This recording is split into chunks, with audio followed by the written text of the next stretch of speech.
The evening settled softly over the quiet frontier town, pressing golden light against the wooden houses until everything looked dipped in honey. In a small kitchen on the edge of town, a young woman sat alone, her hands cupped around a chipped porcelain cup as if it were the last warm thing in the world. The fire in the hearth burned low, the smoke whispering up the chimney like a secret no one dared speak aloud. Her silver hair, unusual, striking, and the root of endless gossip, caught the light in strands of pale shine. Her name was Alma, and her heart was a house of locked doors. Outside, the wind ran its fingers across the grasslands. The horizon stretched wide, an endless road of dust and quiet promise. Inside, silence pressed in tight. It wasn't the comfortable kind. It was the kind that remembered every cruel word ever spoken in the town square, every pair of eyes that had lingered too long and judged too harshly.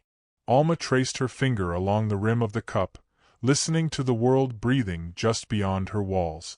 The door opened slowly, not with the brashness of a stranger but with the patient creak of someone who respected the stillness inside. James stepped over the threshold with careful boots, the weight of the day still in his shoulders. His coat smelled faintly of saddle leather and sun-warmed fields. He didn't speak right away. The floor creaked beneath him, and that soft sound was enough to make Alma's shoulders stiffen. She didn't look up. Not at first. She had learned that meeting a man's eyes often led to disappointment, or worse, pity. Her gaze stayed on the cup, her knuckles pale from holding it too tight. James closed the door gently, shutting out the evening wind. He had seen her before, passing in the street, walking through the market with her shawl drawn tight, always as though she were trying to fold herself into something smaller. But tonight, she seemed like a ghost the world had forgotten to let go of. "I didn't mean to startle you," he said, his voice low, carrying the warmth of a campfire. "You didn't," she answered softly, though her heartbeat said otherwise. The chair across from her let out a slow wooden groan as he sat down. He didn't ask permission. He didn't need to. There was a quiet understanding in the way he moved, as if he wasn't there to intrude, just to be near the silence she carried. The fire cracked. A log split softly, sending up a small gust of sparks. Outside, the sun was giving up the last of its light. James leaned forward, resting his rough hands on the table, not too close to hers, leaving a gentle space between them. "You've been alone here too long," he said, not as an accusation, but as a simple truth. She finally lifted her eyes. The fire caught in them like two fragile lanterns. Her face was young but held the stillness of someone who'd weathered storms no one else had stood through. Her lips parted slightly, as if words were there but trapped behind years of being told she didn't belong. "Alone is easier," she whispered. He studied her, not the way the townsfolk did, not with suspicion or superstition, but with a kind of quiet curiosity. There was no fear in him when he looked at her silver hair, no judgment in the way his eyes followed its pale shimmer. She set her cup down. The sound of it against the wood was barely a whisper, yet it felt like a confession. Her hands were trembling. "They call me cursed," she said finally, the words slipping out like something she'd swallowed for too long. "They say a woman born with hair like mine can't bring anyone anything good. And after a while, you start to believe them." James didn't flinch. He didn't rush to contradict her. He simply let the silence stretch, letting her words settle between them like dust on old floorboards. Outside, a horse whinnied somewhere far off, and the wind stirred the shutters. He leaned a little closer, elbows resting on the table, his eyes never leaving hers. "Do you believe it?" Alma gave a small, brittle laugh. "Belief doesn't matter much. When a town decides something about you, it becomes true, whether you like it or not." There was no bitterness in her tone. Just exhaustion, the kind that seeps deep, past the skin, into the bone. James nodded slowly. "Towns are good at whispering."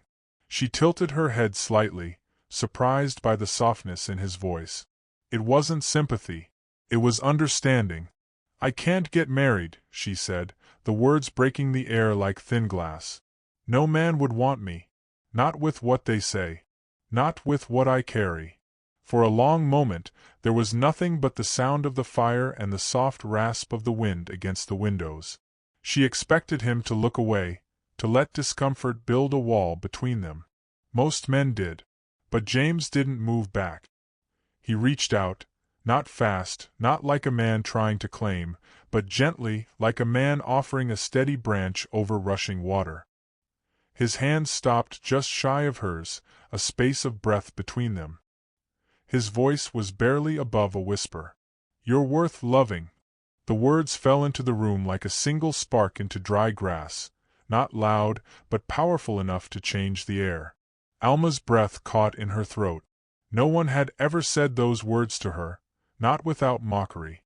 She didn't reach for his hand. But she didn't pull away either. That was enough. The fire popped again, as if acknowledging something quietly shifted. Her heart ached in a way she hadn't expected, like thawing after a long freeze. It wasn't love, not yet. But it was a beginning. James rose slowly, setting his hat back on his head. "You don't have to decide anything tonight," he said, voice still warm. "But don't let other people write your story for you." Alma looked at him as he moved toward the door. The last light of evening spilled in around him, painting his silhouette in soft gold.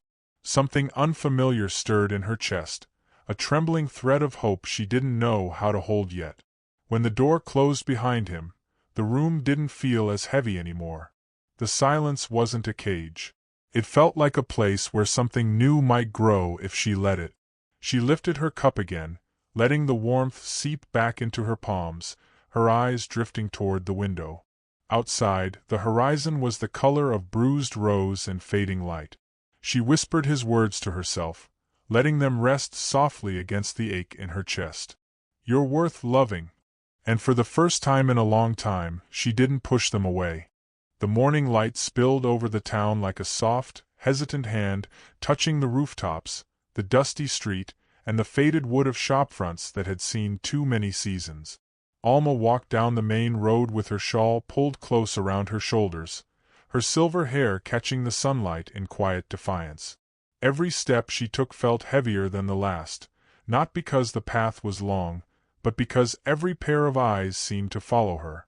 Whispered words, half hidden behind hands, floated like smoke. She'd heard them all her life, cursed, strange, unlucky. Today they stung a little less. Maybe it was because someone had looked at her differently the night before. James stood outside the general store, the brim of his hat tilted low against the light. His hands were tucked into the pockets of his worn coat, his presence steady as a fence post in a storm. When Alma approached, he didn't step forward or call her name. He simply fell into step beside her, as though walking next to her was the most natural thing in the world. She didn't know how to thank him for something that felt both small and enormous. The murmurs swelled as they moved together through town. Two old women leaned over a railing, whispering into each other's hair like crows. A man loading barrels smirked, muttering something Alma pretended not to hear. But James heard it. His jaw tightened just slightly, the muscle flickering beneath his skin. Still, he didn't stop walking. Neither did she. Their shadows stretched long and parallel behind them, merging as the sun climbed higher. They reached the edge of town where the road melted into open field. A wide meadow swayed with tall grass and wildflowers, the breeze carrying the scent of earth and the distant sound of water. Alma hesitated when the noise of town fell away behind them. She wasn't used to being alone with someone without having to shrink herself. The quiet here felt different, safe, somehow. James stopped in the middle of the meadow and turned toward her. There was nothing in his expression that looked like pity. His eyes carried the calm of someone who'd spent years listening to wind and soil and horses breathe. She wrapped her shawl tighter, though it wasn't the wind making her cold. It was the unfamiliar feeling of being seen without judgment. "Why me?" she asked finally. The words escaped before she could hold them back. She hadn't meant to say them aloud, but they came from a place too deep to silence. James didn't rush his answer. He never did. He stepped closer, close enough that she could hear the soft rasp of his coat against the grass. "Because I see the woman," he said quietly, "not the whispers." Alma looked down at the ground, at the way the sunlight filtered through the blades of grass. She felt the sting of tears building, the kind that never came from sadness alone but from something far more fragile. She'd spent so long believing she was nothing more than the stories told about her. To hear him speak as if she were more than that, it was almost too much. "I don't know how to be wanted," she whispered. "You don't have to know," James replied. "Just don't walk away from what's real." He reached out, his hand hovering near hers again, close enough that she could take it if she wanted, far enough that she could refuse without shame. For a long moment she simply looked at his hand. Then, slowly, she let her fingers slide into his. His palm was warm, calloused, steady. She expected the sky to crack open, for the world to judge her the way it always did. But nothing happened. The wind just kept moving through the grass. They walked back toward town hand in hand, the air between them full of a quiet that felt like something growing. But the whispers didn't stop. If anything, they sharpened. A group of men outside the saloon fell silent when they passed, then laughed in low, cutting tones. One of them called out something Alma didn't want to hear. She flinched, instinctive and small. James stopped. For a heartbeat, the street felt like a stage, and every cruel eye in town was fixed on them. He didn't yell. He didn't curse. Instead, he did something simpler. He lifted his hat from his head and placed it gently over Alma's silver hair, tipping the brim low to shield her from their stares. Then he reached for her hand again and kept walking. The world didn't fall silent. The men still whispered. But it didn't matter as much as it had before. His quiet defiance burned hotter than any loud defense could. She felt it in the way her back straightened, in the way her steps grew less uncertain. As they neared the church on the hill, the sun began to dip lower, painting the sky in streaks of amber and rose. Alma paused at the foot of the steps, staring at the old whitewashed walls. The air smelled of wildflowers and dry earth, a scent that reminded her of something she had once dreamed about but never believed she could reach. She turned to James. "Are you sure?" she asked softly, as if still expecting him to change his mind. His answer was a quiet smile and the steady pressure of his hand around hers. There were no grand declarations, no swelling words. Just presence. Just choice. The old preacher inside said very little. Their wedding was quiet, witnessed only by the late sun and the slow, steady wind through the open doors. No crowds. No music. Just two people standing together, the weight of years of loneliness slipping off her shoulders one breath at a time. When the preacher's words faded into silence, Alma looked down at the simple band on her finger. It wasn't the metal that made it feel real. It was the way James held her hand as if it had always belonged there. She inhaled slowly, letting the air fill a place inside her she hadn't known was empty. Outside, the last light of day painted the meadow in gold.